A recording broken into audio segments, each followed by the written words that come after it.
Welcome to Dr. K's channel, a channel on which we discuss matters of theological nature, no matter how difficult, complex, or uncomfortable the topics might be.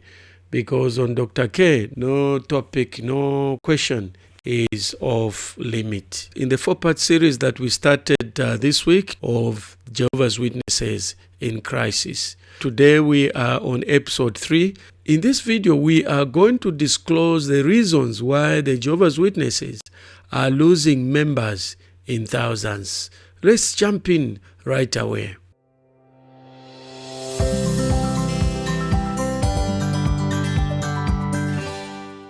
They were once a symbol of relentless growth and unity, a religious powerhouse with millions knocking on doors worldwide. Equipped with tracts, booklets, magazines, and books, thousands of volunteers participated in special preaching and literature distribution campaigns.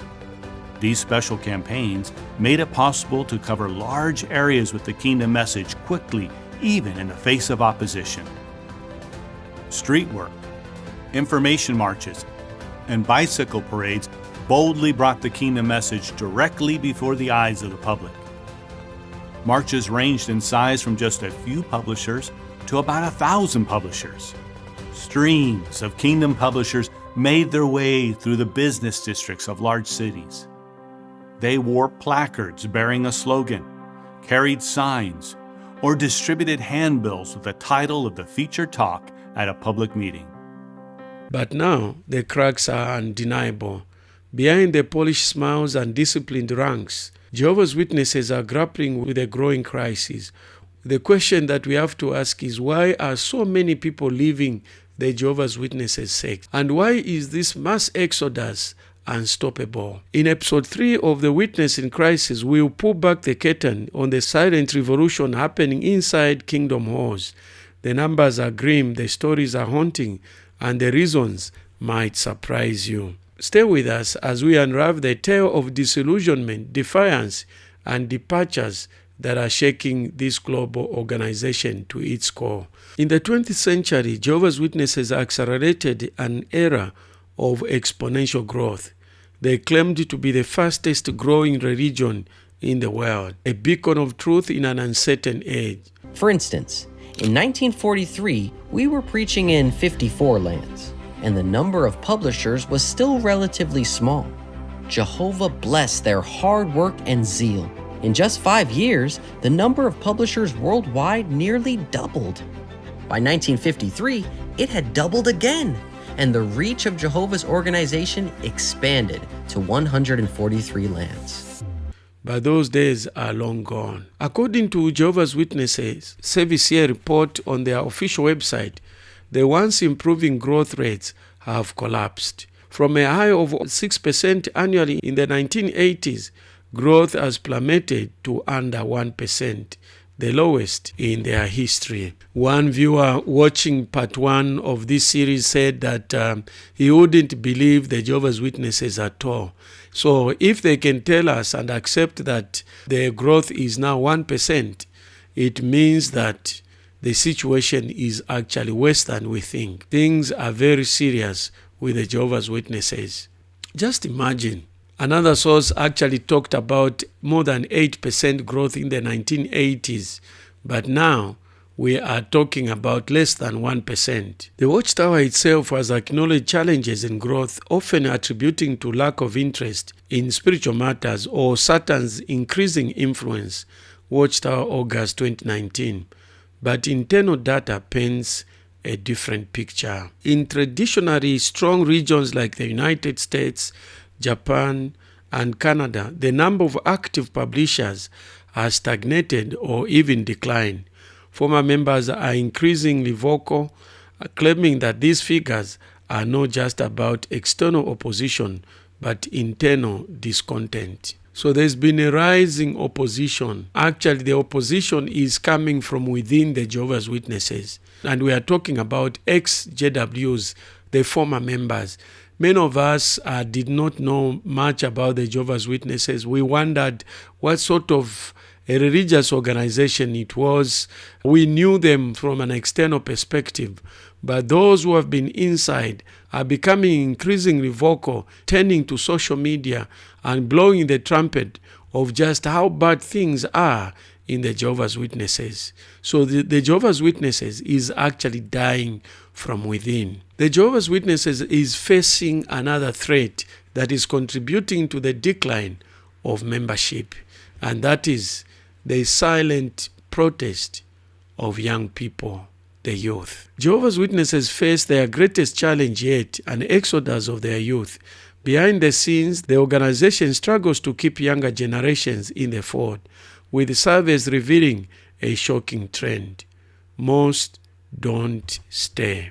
Now, if you are enjoying this program, don't forget to like, subscribe, and hit that notice bell so that every time I upload the video, you will be notified. According to the Pew Research 2016, 2/3 of those raised within the Jehovah's Witnesses never stay. Just imagine, 2/3 of those raised within the Jehovah's Witnesses never stay. They eventually leave the organization. And this is one of the highest turnover rates of any religious organization in the United States. The organization's strict policies on education, relationships, and entertainment are pushing many young members to question their place. On social media platforms like TikTok, former JW youth are sharing their stories, exposing a growing tide of discontent. Let me prove a point of what I'm saying by this JW broadcasting. Has the governing body changed its position regarding the pursuit of higher secular education? No. We feel that all of the cautions that we have addressed in the past are still valid. I have long said, the better the university, the greater the danger. The most intelligent and eloquent professors will be trying to reshape the thinking of your child. Now, the challenge is that this trend is not just recorded on social media platforms. Even the Jehovah's Witness articles have actually noticed this trend. In 2021 study article, they warned the distractions of the world and higher education are leading many youth astray. But those who are left, the reasons are deeper.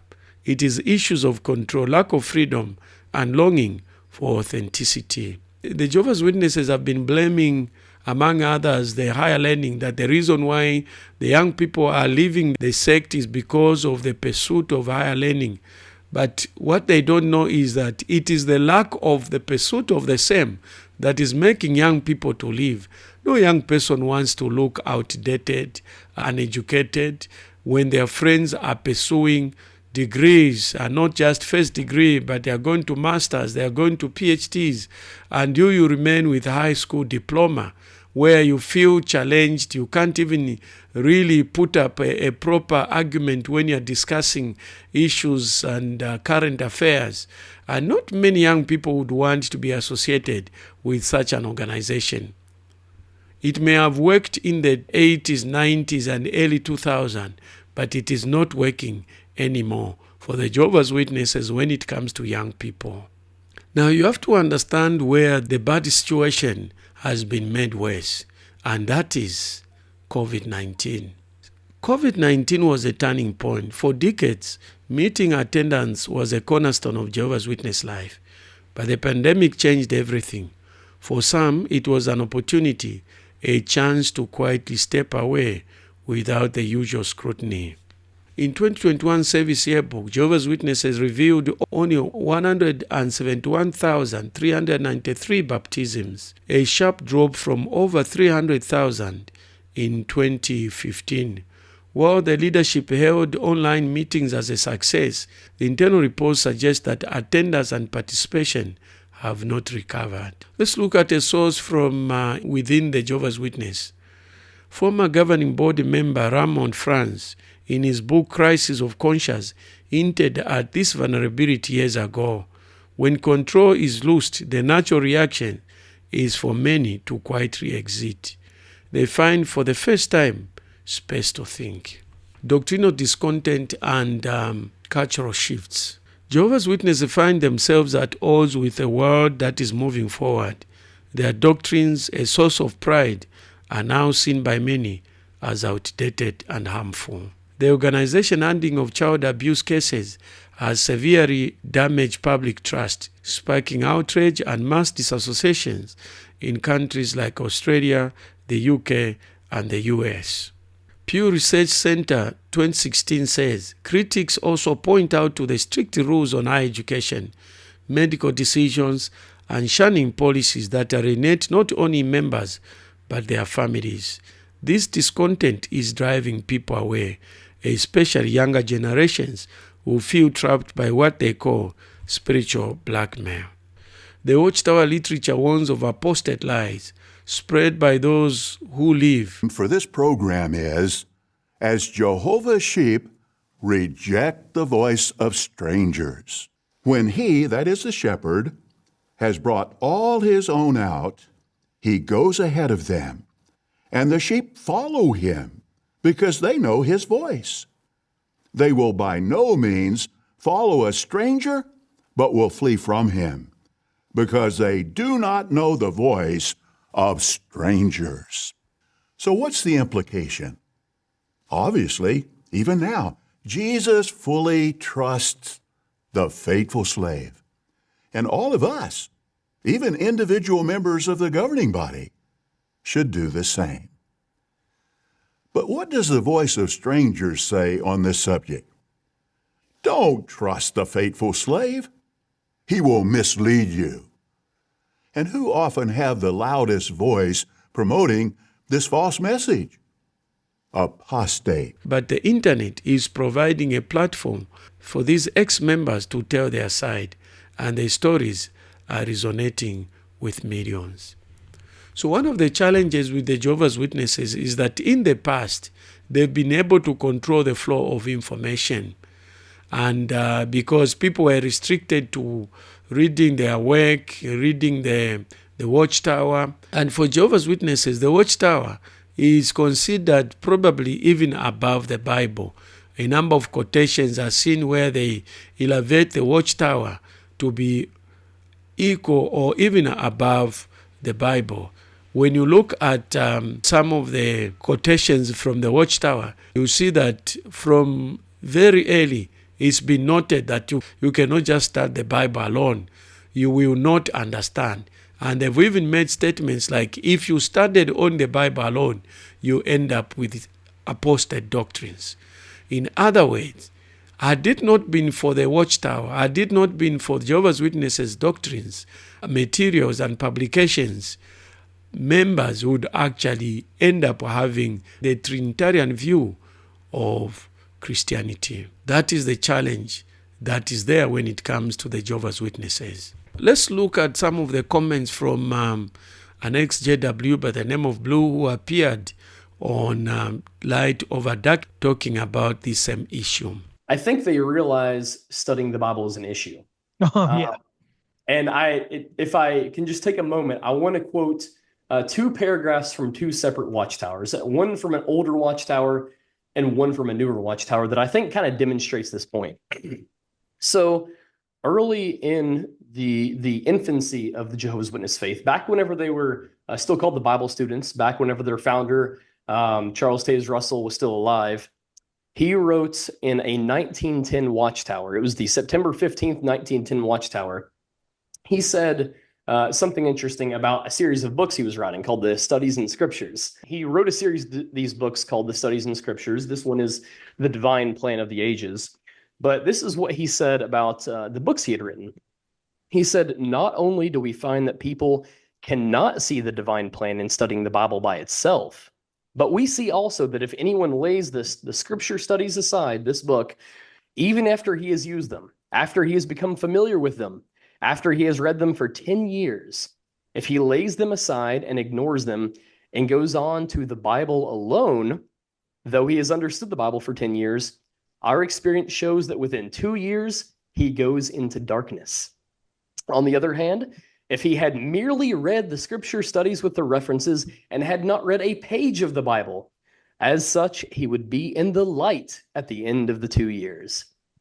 In essence, he had the viewpoint that if you read his book and not the Bible, you're in better shape. But if you read the Bible and not his book, you're in worse shape. The biggest irony is everything in this book, Jehovah's Witnesses no longer believe. Now, if you are enjoying this program, don't forget to like, subscribe, and hit that notice bell so that every time I upload the video, you will be notified. To go to the second part of episode 2, click on this link.